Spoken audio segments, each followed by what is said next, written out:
अस्सलाम वालेकुम एवरीवन। अच्छा, जो लेप्लास का हमें आगे काम होगा उसका एक बहुत ही इंपॉर्टेंट पार्ट जो है वो पार्शियल फ्रैक्शन की रूल्स होते हैं आपके। तो ये रूल्स जो होंगे ये आपको याद नहीं करने, ये गिवन होंगे ऑब्वियसली बात है, लेकिन आपको इस्तेमाल करने आने चाहिए। तो ये जो है वो आगे आपके काम आएंगे। आपको जब फर्स्ट ऑर्डर सिस्टम में हम ये अप्लाई करेंगे या हम जब सेकेंड ऑर्डर सिस्टम में अप्लाई करेंगे ये कुछ रूल्स, तो ये दोनों जो 2 कैरेट आवर वाले पढ़ रहे हैं, जो 3 कैरेट आवर वाले पढ़ रहे हैं, दोनों के लिए ये इंपॉर्टेंट है ये रूल्स। तो ये रूल्स आपको पता होने चाहिए कि हमने कहीं ना कहीं अप्लाई करने हैं। और कहाँ करते हैं हम अप्लाई? जब हम लेप्लास को कन्वर्ट कर रहे होते हैं इनटू टाइम डोमेन। पहले तो ये बात याद रखनी है। अच्छा, इसके बाद एक थोड़ी सी मैं ये बात करना चाह रहा था कि ये कुछ सवाल यहाँ पे गिवन है।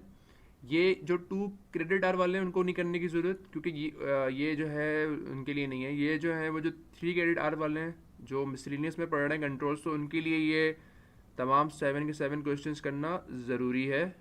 ये एग्जैक्टली वही कॉन्सेप्ट है कि आपके पास एक लेप्लास में एक जो ट्रांसफर फंक्शन है वो गिवन है और आपने कन्वर्ट करना है उसको टाइम डोमेन में। सारे जो इसके आंसर्स हैं वो भी लिखे हुए हैं, ठीक है। तो ये जो 3 क्रेडिट आवर पढ़ रहे हैं कोर्स मिसलिनियस वाले, उनको ये उनकी उनकी कोर्स में शामिल है ये लेप्लास, तो उनको ये कन्वर्ट करना है। और अगर कोई मसला है इसमें तो मैं इसको इंडिविजुअली क्लास उनकी ले सकता हूँ, तो वो हम देख लेंगे। अभी फ़िलहाल उसको नहीं देखेंगे, बाद में देख लेंगे। इसमें मुझे दूसरी बात ये करनी थी दोनों के लिए कि ये भी ये 3 जो चीज़ें ये इंपॉर्टेंट है आपके पास। ये जो 3 जो आपके पास सिग्नल है ये बहुत ही इंपॉर्टेंट है, इम्पल्स, स्टेप और रैम्प।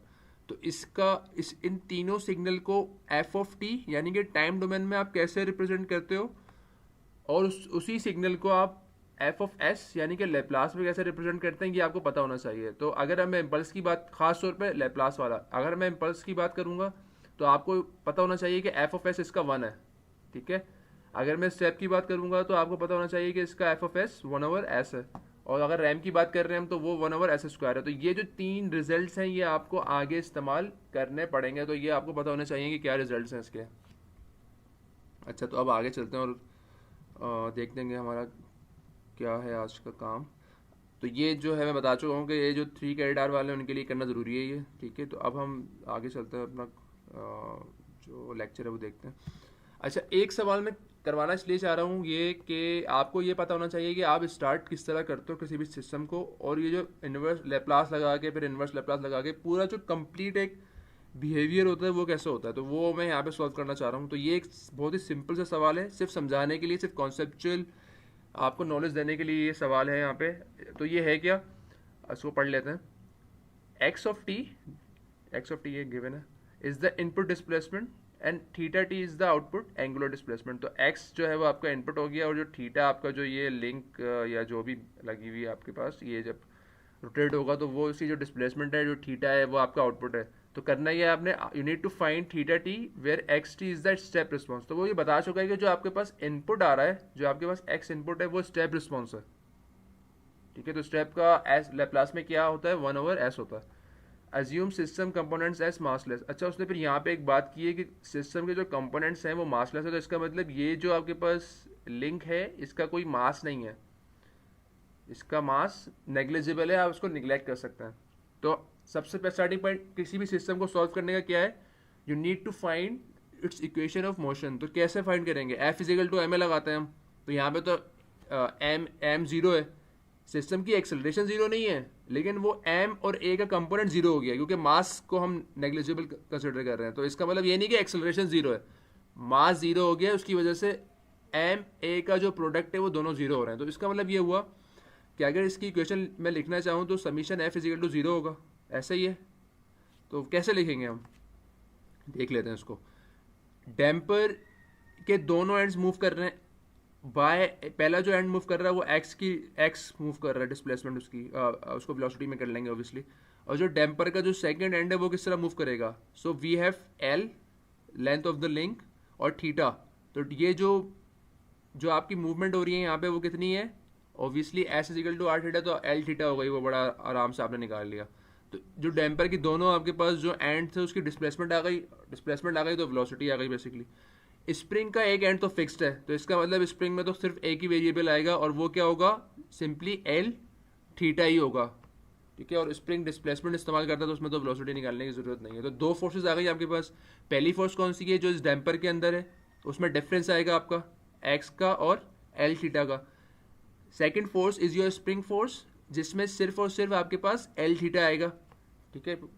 तो ये इसको इक्वेशन अगर हम लिखना चाहें तो ये इक्वेशन कुछ इस तरह की बनेगी कि ऑब्वियसली सिस्टम की फोर्सेस बैलेंस करने के लिए the force in the damper must be equal to the force in the spring. तो हमने यहाँ पे उसको दोनों को बराबर लिख दिया। आप इस तरह नहीं करें, आप उसको वहाँ ले जाए नेगेटिव कर लें, वो जो हम काम करते थे कि कंप्रेशन में स्प्रिंग है टेंशन में, लेकिन ये ज़्यादा बेहतर लग रहा है इस सिचुएशन में, क्योंकि आप दोनों, क्योंकि मास नहीं है यहाँ पे, मास नहीं है, तो इसका ज़्यादा बेहतर ये कि आप दोनों फोर्सेस को बैलेंस आउट कर लें।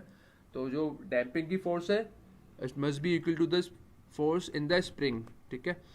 तो ये इक्वेशन बन के आ गई आपके पास। डैम्पर में डिफरेंस आएगा, ऑब्वियसली बात है, क्योंकि दोनों एंड्स मूव कर रहे हैं, और स्प्रिंग में सिंपली ऐसे ही रहेगा। अच्छा, अब सेकंड स्टेप ये है कि आप इसको थोड़ा सा सिंप्लीफाई कर लेंगे, थीटा को अलग ले जाएंगे, थीटा डॉट वगैरह की टर्म्स जो है वो आपने लेफ्ट पे लिख ली, एक्स की टर्म जो है वो आप राइट पे ले जाएंगे, और इस तरह से इसको कर लेंगे। सेकंड तो ये आपने इस तरह कर लिया। सेकंड स्टेप, अब हमने इसको कन्वर्ट करना है इनटू लेप्लास।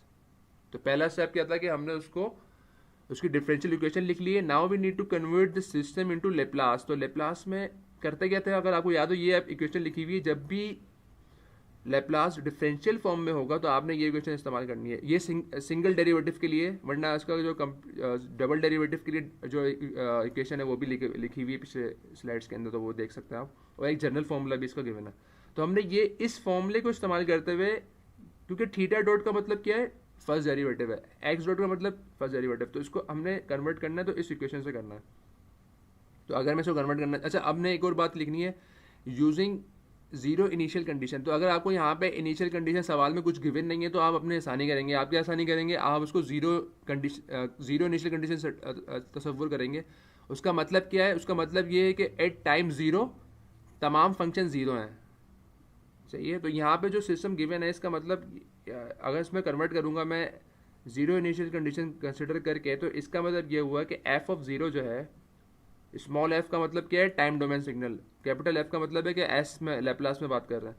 तो ये जो एफ ऑफ जीरो का मतलब ये है कि जो टाइम डोमेन सिग्नल है वो एट टाइम जीरो, क्योंकि इनिशियल कंडीशन जीरो है तो ये जीरो हो गया, तो ये तो आएगा ही नहीं।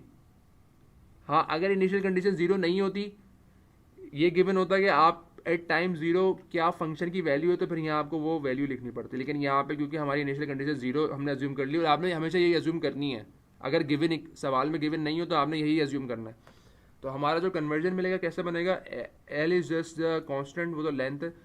थीटा डॉट कन्वर्ट किस में हो जाएगी, वो उसमें एस आएगा एक, क्योंकि यहाँ पे एस हमने लिखना है, और एफ ऑफ एस मतलब एस आएगा, और theta as a function of S आ जाएगा।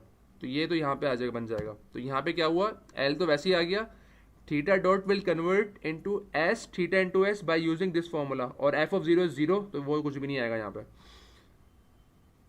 अच्छा, सेकंड जो पार्ट है उसमें सिर्फ थीटा है, उसमें कोई डेरिवेटिव नहीं है, तो वो तो सिर्फ सिंपल अगर सिंपल एक टर्म लिखी हुई है in terms of something theta, तो वो तो सिंपल कन्वर्ट हो जाएगी इनटू एस, उसमें कोई डिफरेंशियल टर्म कोई भी एस की टर्म नहीं आएगी। अच्छा, यहाँ पे एक्स डॉट है, तो अगेन वही इनिशियल कंडीशन जीरो कंसिडर करके you can convert x dot into the Laplace by using again the same formula, तो वो हो जाएगा, एस आएगा, और फिर एक्स ऑफ एस हो जाएगा। तो देख रहे हैं हम यहाँ पे स्मॉल एक्स था क्योंकि टाइम डोमेन में था ये, जब हम जैसे ही हम लेप्लास में आ गए हमने उसको कैपिटल कर लिया, तो हमने कैपिटल एक्स में उसको लिख दिया। अच्छा, अब हम यहाँ पे you can find the transfer function, क्योंकि एक्स ऑफ एस अलग कर चुके हैं आप, थीटा ऑफ एस यहाँ से कॉमन ले लेंगे, और थीटा ऑफ एस आप ऊपर लिख लेंगे और एक्स ऑफ एस आप नीचे लिख लेंगे, तो ये आपका ट्रांसफर फंक्शन बन जाएगा। तो आपने कॉमन लिया, और ये जो इस इक्वेशन बन के आ गई है आपके पास, ये this is the transfer function in Laplace, obviously Laplace में ही होता है, ऑफ दिस सिस्टम। तो अब आधा पार्ट हमारा सवाल का ख़त्म हो गया कि हमने कन्वर्ट कर दिया अपना टाइम डोमेन, जो आपके पास जो डिफरेंशियल इक्वेशन थी उसको कन्वर्ट कर दिया इनटू लेप्लास। अब आपके पास थर्ड स्टेप है।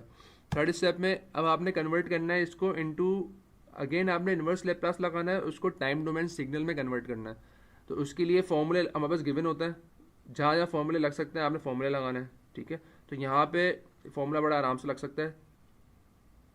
उससे पहले आपने करना क्या है, theta S is your output, x of S is your input. तो एक्स ऑफ एस क्या था हमारा, एक्स ऑफ एस हमारा जो था, जो एक्स ऑफ टी भी ऑब्वियसली एक ही चीज़ रहेगी, वो तो इनपुट तो वही रहेगा, चाहे आप उसको टी की टर्म्स में लिखें या एस की टर्म्स में। तो जो एक्स इनपुट था वो आपका स्टेप रिस्पॉन्स है। तो स्टेप रिस्पॉन्स, ये जो एक्स ऑफ एस है ये हम वहाँ ले जाएंगे और मल्टीप्लाई करा देंगे, और स्टेप रिस्पॉन्स आपको पता है कि 1/s होता है, तो ये हमने 1/s कर दिया, उसको मल्टीप्लाई करा दिया, कैंसिल आउट हो जाएंगी कुछ चीज़ें, एस जो है कैंसिल आउट हो जाएगा। और यहाँ पे अब इस सिस्टम के ऊपर आप ये फॉर्मूला लगा सकते हैं, क्योंकि एल एल जो है वो जस्ट कांस्टेंट है, उसको अलग कर दें, एस प्लस के ओवर बी। तो यहाँ पे जो ए है इज़ नथिंग बट के ओवर बी। तो वो इसी फॉर्मूले के थ्रू जो जिस तरह ये इसमें कन्वर्ट हुआ है, क्योंकि उल्टा आ रहे हैं तो इन्वर्स लेप्लास का मतलब ये है कि हम 1/s+a से वापस यहाँ पर आ रहे हैं, और लेप्लास लगाते तो यहाँ से e-at से हम 1/s+a में जाते हैं। तो यहाँ पे ये कन्वर्ट करके सिंपली आप फॉर्मूला लगा देंगे, तो ये आपके पास रिजल्ट आ गया। यानी कि ये रिजल्ट क्या शो कर रहा है कि ये रिजल्ट जो है बेसिकली इस सिस्टम का टाइम डोमेन में रिजल्ट है। तो पहले आपने स्टेप्स देखे आपने किस तरह से हो रहे हैं कि आपने अपना डिफरेंशियल इक्वेशन निकाली, उसको कन्वर्ट किया बाय यूजिंग इनको, उसको लेप्लास में कन्वर्ट किया, फिर आपने उस लेप्लास की इक्वेशन को सॉल्व करके टाइम डोमेन में कन्वर्ट किया बाय यूजिंग इनवर्स लेप्लास। तो ये जो रिजल्ट है, अब ये आपके पास रिजल्ट है जिसको आप प्लॉट कर सकते हो। ठीक है, यहाँ पे देखिए आप कॉन्स्टेंट्स भी आ रहे हैं, जो आपके पास दो कॉन्स्ट जो फिजिकल प्रॉपर्टी थी सिस्टम की वो दोनों आ रही हैं, के भी आ रहा है, बी भी आ रहा है, एंड देन ऑब्वियसली एल आपके जो तीन कंपोनेंट थे वो तीनों आ रहे हैं, और टाइम की रिस्पेक्ट से ऑब्वियसली आपका थीटा टी चेंज होगा। तो ये